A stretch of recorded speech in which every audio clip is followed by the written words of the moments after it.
여러분 안녕하십니까? 이 성탄절과 연말연시 사람들의 많은 이동이 우려되자 정부가 특별 방역 대책을 내놓았습니다. 내일부터 수도권에서 적용되는 5인 이상 모임 금지가 모레부터는 전국 식당으로 확대됩니다. 스키장과 눈썰매장 등 겨울 레포츠 시설 운영이 중단되고 해맞이, 해돋이 명소 등 전국 관광 명소도 문을 닫는데 이런 조치들은 다음 달 3일까지 이어집니다. 첫 소식 차윤경 기자입니다. 12월 31일 서울에서 강릉으로 가는 KTX표 대부분은 매진됐습니다. 청와대 국민청원 게시판엔 해돋이 인파를 막아달라는 청원까지 등장했습니다. 연말 연시를 즐기려는 인파가 코로나 확산으로 이어질 수 있다는 걱정 때문입니다. 정부가 연말 이동과 밀집을 줄이기 위한 대책을 내놨습니다. 12월 24일부터 1월 3일까지 연말 연시 특별 방역 대책을 수립하여 실시할 계획입니다. 내일 0시부터 수도권에서 5명 이상의 모임 금지에 이어 모레부턴 비수도권의 식당도 같은 적용을 받습니다. 지인들끼리 테이블을 나누는 모임도 금지되는 등 위반하면 식당과 손님 모두가 과태료를 물게 됩니다. 전국 스키장과 눈썰매장 등 겨울 스포츠 시설도 운영이 중단됩니다.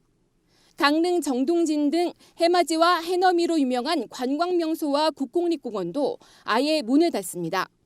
숙박시설의 경우 객실의 절반까지만 예약 가능하고 이미 예약이 됐다면 취소 후 환불받을 수 있습니다. 파티룸도 이용할 수 없습니다. 크리스마스 미사와 예배도 모두 비대면으로 치러집니다. 이번 성탄절과 연말연시가 다시 확산의 시발점이 되지 않도록 각별히 주의해 주시기를 부탁드립니다. 방역당국은 이번 주말 사회적 거리 두기를 유지할 것인지 3단계로 올릴 것인지를 다시 결정합니다. OBS 뉴스 차윤경입니다. 코로나19 신규 확진자는 이틀 연속 1,000명 아래로 떨어졌지만 수도권을 중심으로 한 확산세는 여전합니다.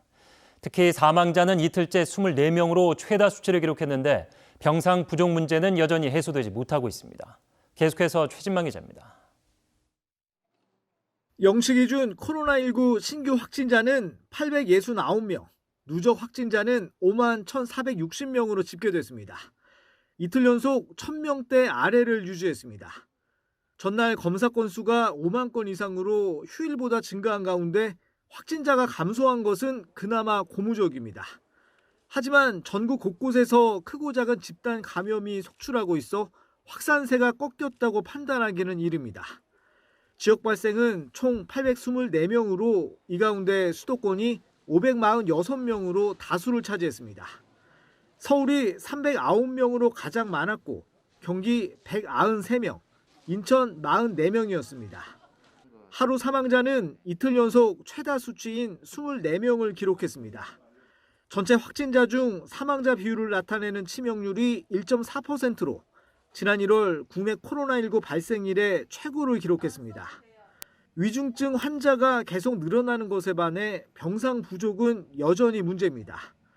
수도권의 경우 서울에 9개와 인천에 1개가 남아있을 뿐이고 경기도에는 남은 병상이 아예 없습니다. 현재 전담 치료 병상을 263개까지 확대 운영 중이며 상급 종합병원 등을 통해 연말 500여 개까지 신속하게 확대해 나가겠습니다. 이런 가운데 서울구치소에서도 수용자 2명이 양성 판정을 받아 법무부는 구치소 수용자와 직원 등 전수조사에 나섰습니다. OBS 뉴스 최진만입니다.